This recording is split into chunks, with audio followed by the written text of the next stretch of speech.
The number one challenge holding people back from living the life they deserve and unleashing their genius is mindset.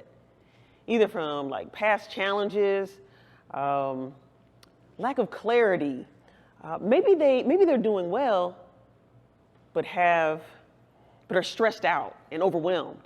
Or maybe they have it all together and have imposter syndrome. I know all this too well. I remember a time when I played basketball in college. Now let me tell you, I was good, baby. I was good, okay? I was kind of like that deal, if I do say so myself. However, when I got to college, what I realized is that like, everybody that deal.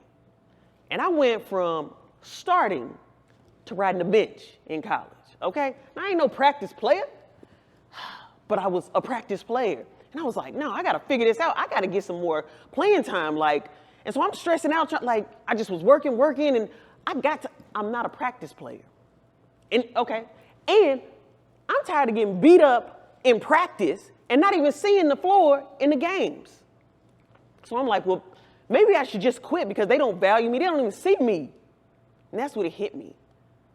I got to get over this mentally, because I still was a good player and I had things of value to offer the team.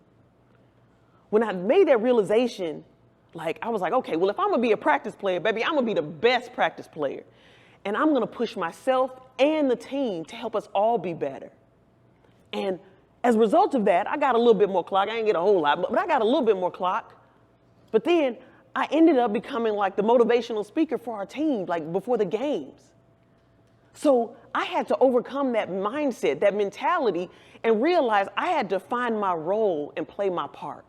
And isn't that what life's all about, us finding our roles and playing our part? Now, let me tell you about somebody I helped. We're going to stick with basketball since I'm there.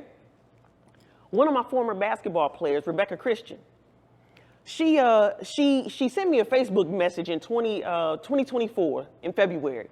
And she said, I just need some guidance at this point in my life. I just feel like I need a coach, or I need some help or something. And so, that's my basketball player. Once a coach, always a coach. And I said, bet, let's meet up. And so we met up for ice cream, and I just listened to her. And she was expressing how she was having some challenges, and she was having some health challenges. She thought she wanted to start a business, but wasn't sure on how to do it or what to do. And I said, bet. First of all, let me share some insight on how I've navigated challenges in my life. Second, here's my primary care physician. Give her a call. You're going to love her. And then I said, there's this entrepreneurship program. It's like a 6-month program. I think you're going to love it. And so, speed up a year later, she invites me to the graduation of that entrepreneurship program. She was graduating, and she was now a proud owner of a food truck. Now, she also has her primary care physician, who she absolutely loves, getting her health together. And she has a totally different outlook on life. Listen, I helped her to transform her life and to bring out her inner genius. And that's my whole mission in life, helping to liberate the genius that's already in folks.